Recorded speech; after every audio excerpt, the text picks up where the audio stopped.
I would like to welcome Dr. Marianna Evans to the Doc Podcast. I always knew that I wanted to have my own practice. If you can't make a decision, you have to ask yourself, where do you want to be 5 years from now? Mm-hmm. Very large percentage of my practice is children under age 6. We have been screening every patient for airways since 2012. Now we are connecting the dots by connecting the facial maldevelopment to the airway symptoms that the child has. We are doing some very early skeletal intervention, orthopedics. It's nice to see young children where you can actually make a huge difference for them, treating them younger. We have at Penn one of the largest human collections of pre-industrial skulls called a Morton collection. Anthropologic evidence shows us that it takes only one generation to see a skeletal change in the face and the mouth. There is a very strong environmental influence. From 1940s to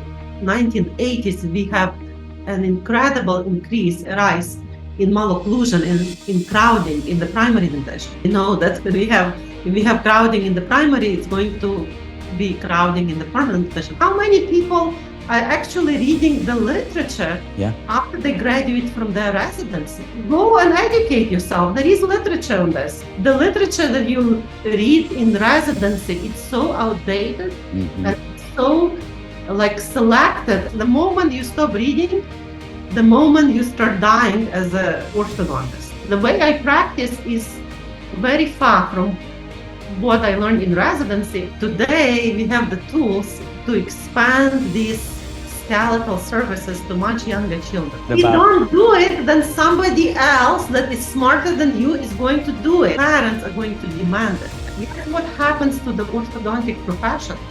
It's going to die. If we don't wake up, we are going to lose our profession. So we have a choice. We are standing on the edge of a cliff. Either we have to fall down or we take something and we fly up. If the jaw is too small, there are risks to the health, the risks to oral and systemic health. We have been doing this by waiting for 100 years in orthodontics, and then we see complications.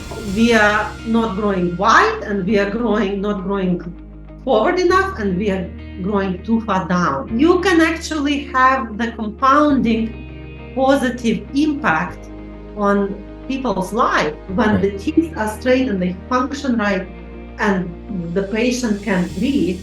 That's the goal.